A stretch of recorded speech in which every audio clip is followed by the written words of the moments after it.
There's nothing quite like that high you'll experience when you're out there enjoying a day of boating. Some people will take this high to the extremes, and others will literally take this as meaning, well, let's take that high to taking flight. Now, taking flight is definitely an interesting concept to associate with boating, and not typically something you would consider being part of your everyday life out there on the water.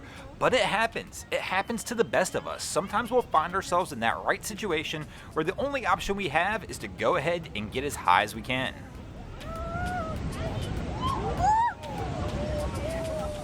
Now, I know what you're probably thinking in this situation. Why in the world would my man get himself into a position like this? In this situation, it was pretty much intentional. Right here, he's trying to shoot the gap to get into this harbor, and that was the only way to do it, was to time the sets. Other people will get high in different ways while out on the water, in ways that maybe aren't intentional. Now here, this crew may look like they're intentionally out there having a good time, but things will get a little out of hand when you're riding the edge of control like this crew is. I mean, you can even see the passenger of this vessel is barely hanging on, and they're flying out of their seat with every other bump. But that's not a good sign, because that means this vessel is just barely on the edge, and when you're just barely on the edge, things can get out of hand quickly.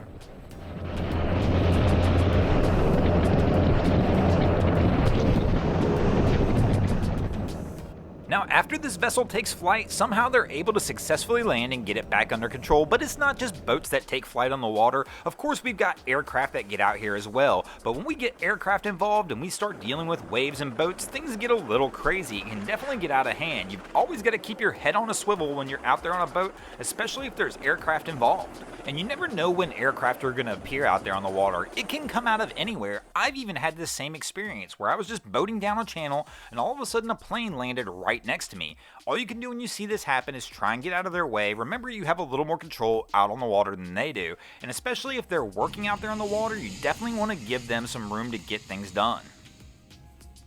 And planes aren't the only way of flying out on the water. In fact, drones and boating have become very popular. I've got lots of friends that get out there on the water and will bring their drone with them. In fact, it's almost difficult anymore to get out to a sandbar or your favorite island and not see a drone flying overhead. Now, I always get a little concerned when I see this, because you never know what's going to happen or who's behind the controls of that drone.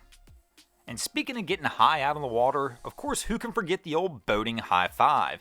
Now, it's not just on the water where things like this can happen. Of course, we can still find ways to get high and dry at the ramp. Now, I know what you're thinking. Broncos Guru, that doesn't make a whole lot of sense. Most of us, when we go to the ramp, we're actually trying to drop our boat into the water. And of course, that is the main goal when you're going down to the boat ramp. But things can go wrong. Sometimes if you're just not paying attention, things can absolutely go the opposite way you intend them, kind of like this situation right here. Things look pretty good. Our crew's down here at the ramp, we're doing the slow roll launch, my man taps the brakes, and this boat rolls right off the back of the trailer. Things are all good, we're set, this boat is now dropped into the water. And of course, now all we have left to do is go park our truck. But this is where things can go wrong. If you're not paying attention, sometimes the little things can catch you off guard. But now in this situation, I'm not gonna lie. How little attention you have to be paying to allow something like this to happen is beyond me. Of course, not only were they not paying attention to the fact they forgot to release the bow eye strap, my man just keeps carrying this thing. I don't know how you don't notice this as you're pulling this trailer up to the ramp, but somehow he gets it all the way up to the parking lot. And of course, sailboats are their own kind of high out there on the water. With their masts, they add their own unique complexity to boating.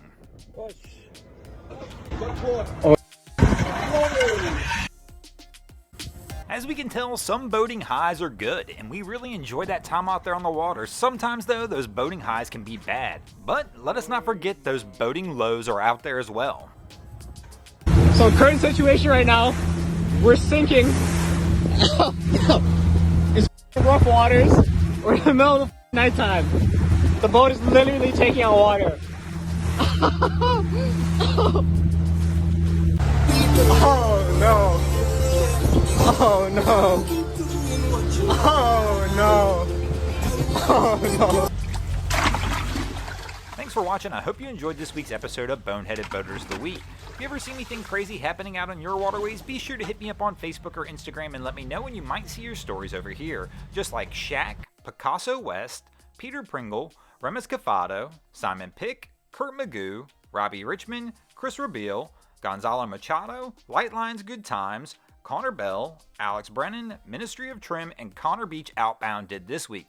And if you guys haven't already, go ahead and drop an anchor on the subscribe button here.